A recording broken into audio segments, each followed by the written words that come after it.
Good evening everyone, कैसे हैं आप सब लोग। मेरा नाम है राहुल और मैं दूंगा आपको सीडीपी का प्रैक्टिस सेट। 3 दिन बाद क्लास हो रही है आज, तो प्लीज़ शेयर कीजिएगा। मैथ का भी इसमें क्वेश्चन शामिल है, मैथ्स के, ठीक है। देखिएगा, 2 या 2 से अधिक छात्रों द्वारा किया गया वाचन जो छात्रों की झिझक दूर करता है, तो इसे कहते हैं सामूहिक वाचन।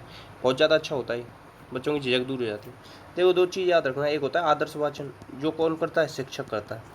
शिक्षक के साथ में किताब लेके करता है, बताओ। शिक्षक के उल्टे हाथ में किताब होगी, कौन से हाथ में? उल्टे हाथ में। ये चीज़ हमेशा याद रखना। और इसके बाद होता है आदर्श के बाद अनुकरण वाचन। ये अनुकरण वाचन कौन करता है? बच्चे करते हैं, ठीक है, याद रखना। और बस ये याद रख लो। Answer ready.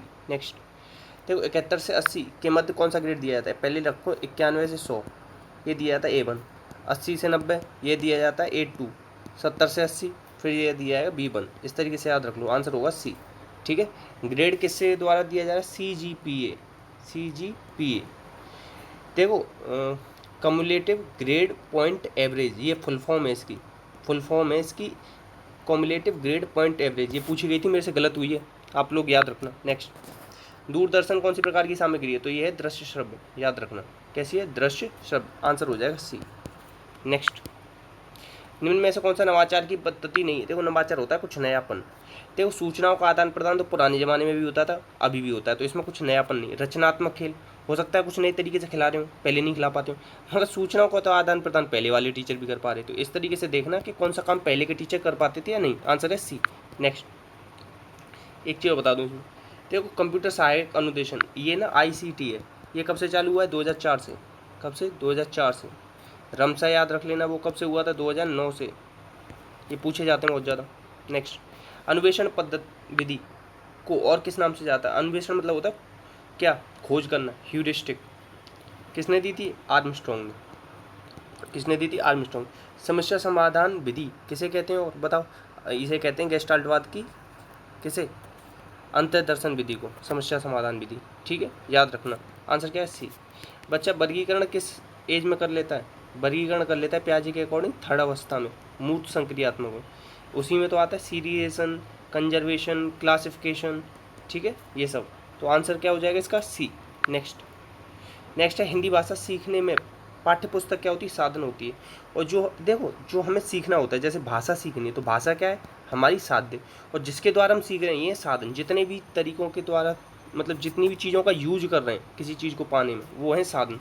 आंसर है B, याद रखना, ठीक है, इतना याद रख लेना। और अच्छा चलो, 1-2 चीज़ें और बताऊँ मैं आपको। देखो, छोटे बच्चों की जो पाठ्य पुस्तक होती है ना, उसमें 60 से 70% चित्र होते हैं, ये याद रख सकते हो आप। पहली कक्षा से पाठ्य पुस्तक की पंक्ति की लंबाई कितनी होनी चाहिए? बताओ। 5 इंच। 5 इंच होनी चाहिए लंबाई, ठीक है, ये याद रख लेना। और 5 से 12 क्लास जो होती है ना, उसका फॉन्ट साइज़ कितना होता है? 12 का, ठीक है, ये याद रखना। अच्छा, ये सबसे ज़्यादा पूछा जाता है, 60 से 70% चित्र होते हैं और 5 इंच का गैप, मतलब लंबाई होनी चाहिए उसकी, ठीक है, याद रखना। नेक्स्ट, पियाजे के संज्ञानात्मक विकास सिद्धांत में पूर्व संक्रियात्मक अवस्था में कौन सा गुण पाया जाता है? पहले याद रखो, पियाजे कहाँ के थे? स्विट्जरलैंड के थे। संज्ञान पर प्रयोग किया, संज्ञानात्मक मनोविज्ञान के जनक हैं। जेनेटिक एपिस्टोमोलॉजी भी यही इन्हीं से रिलेटेड है, ठीक है, याद रखना। 4 अवस्थाएं दी इन्होंने, किसकी? संज्ञान की। कौन कौन सी थी? इंद्रियजनित, पूर्व संक्रियात्मक, मूर्त, अमूर्त। इंद्रियजनित दी थी जन्म से 2, 2 से 7, 7 से 12 या 11, और फिर 11 से 15। अब ये कह रहा है कि पूर्व संक्रियात्मक का मुख्य गुण है। पूर्व संक्रियात्मक में देखो, अमूर्त चिंतन का कहाँ होता है? अमूर्त संक्रियात्मक में। पहले बात तो ये याद हो। संरक्षण कहाँ आता है? पहली अवस्था में। कौन सी है? इंद्रियजनित, ठीक है, जन्म से 2। ये इसकी 6 अवस्था और हैं, ठीक है, याद रखना। और परिकल्पित निगमनात्मक तर्क, ये भी आता है।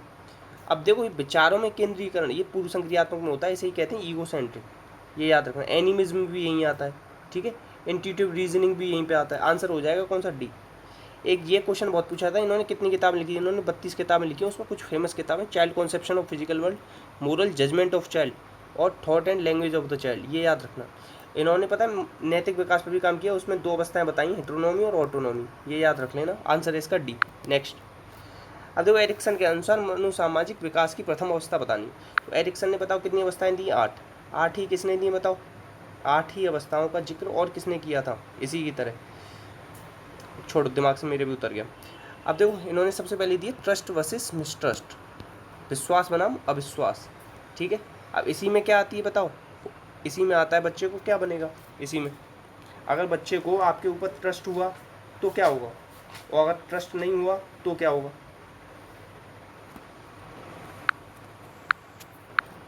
तो देखो जो मैं बता रहा था ना, तो इसमें आता है बच्चे को होप। सेकंड अवस्था कौन सी होती है, सेकंड अवस्था होती है इसमें autonomy versus same and out. Autonomy उसमें आती है बच्चे में क्या, बिल पावर, क्या आती है, बिल पावर। ये याद रखना, ये पूछी जाती है। और जो 8 अवस्थाएं बताई थी ना, वो और किसने बताई थी, कॉल सैनिक ने भी बताई थी, ये भी रखना।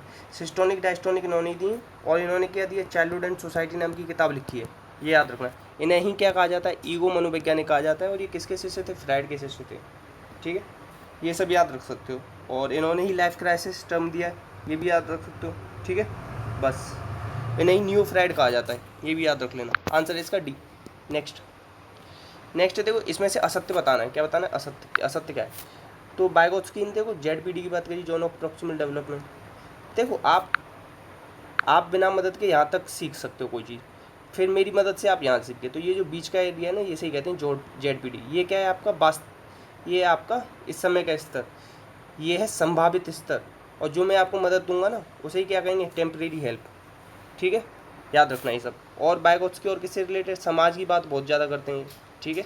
इन्होंने 4 स्टेप बताएं, किसके, रेसिप्रोकल टीचिंग के। कौन कौन से बताएं, इन्होंने बताएं क्वेश्चनिंग, क्लैरिफाइंग, प्रिडिक्टिंग और समराइजिंग, याद रखना ये, ठीक है। अब देखो इन्होंने असत्य बताना है, इसमें असत्य देखते हैं।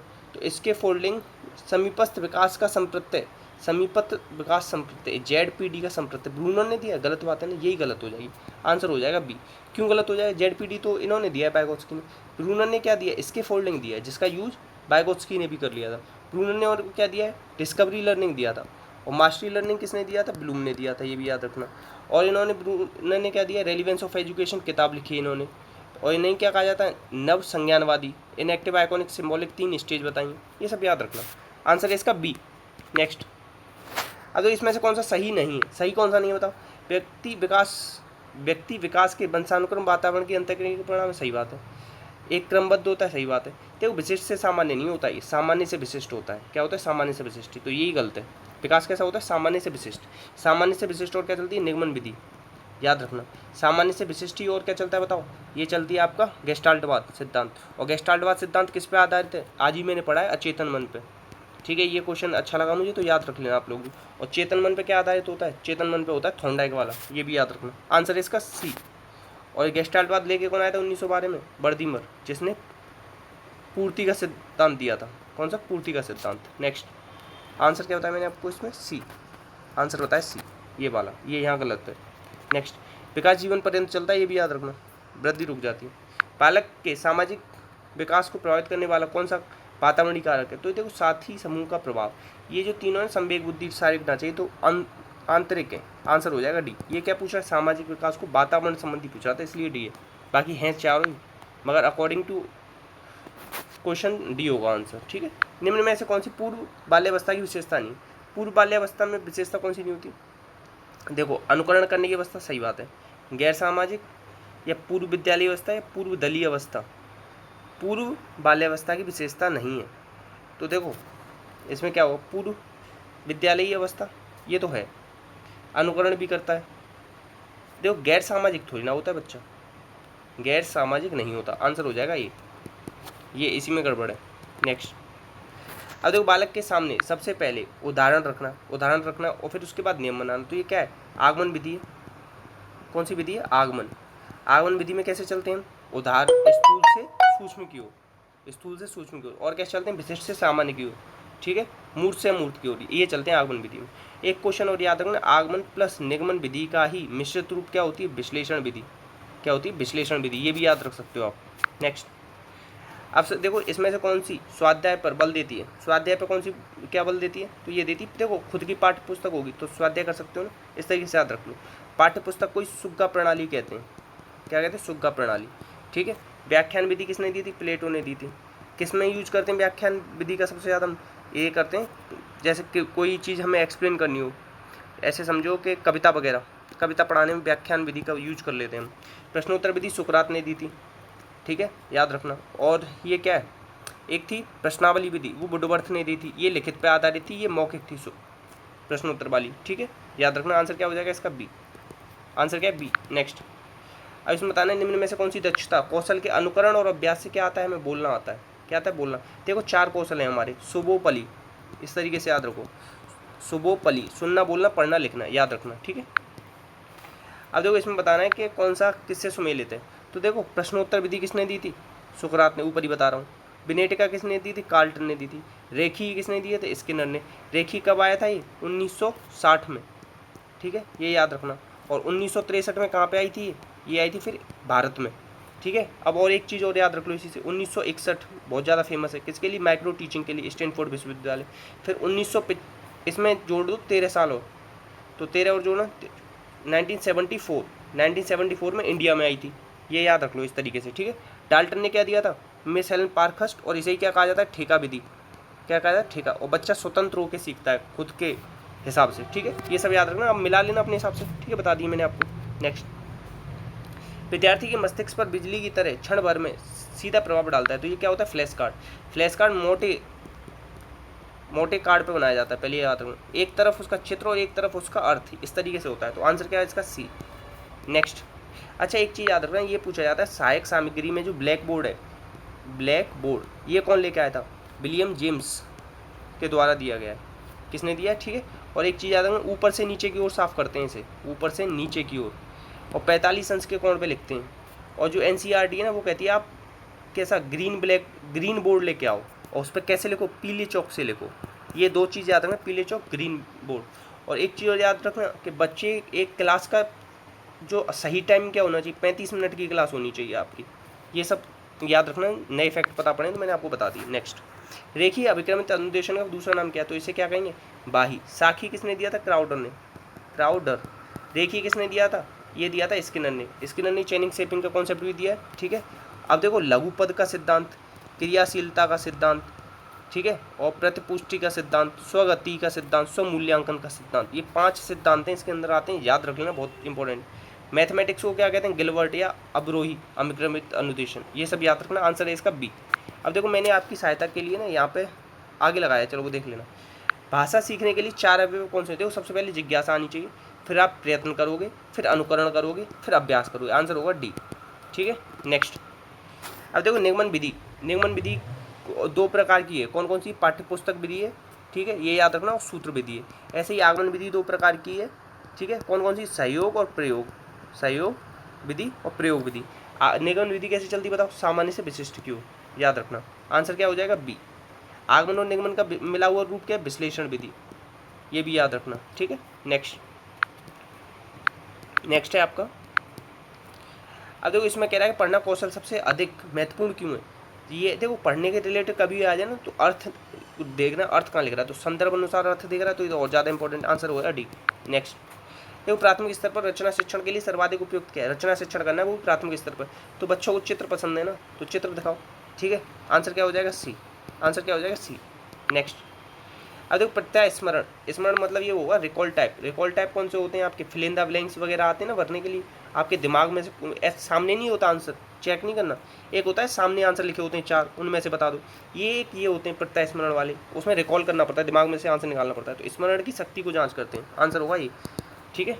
एक होता है प्रत्याभिज्ञान, प्रत्याभिज्ञान विज्ञान करके, मतलब जो ऑब्जेक्टिव टाइप देते हो ना, वो प्रत्याभिज्ञान करके उस पर डिपेंड करता है। नेक्स्ट, रिकॉग्निशन बोलते हैं इंग्लिश में, तो याद है मुझे, ठीक है। निदानात्मक परीक्षण का उद्देश्य क्या होता है, कमजोरियों का पता लगाना। निदान के बाद क्या करते हैं हम, उपचार करते हैं, याद रखना। और उपचार कैसा होता है, ये भी बहुत ज़्यादा पूछा जा रहा है, अनुदेशनात्मक, देशनात्मक, बहुत ज़्यादा पूछा जा रहा है आजकल क्वेश्चन। उपचार क्या होता है, अनुदेशनात्मक। निदान में क्या करते हैं, पहचान करते हैं।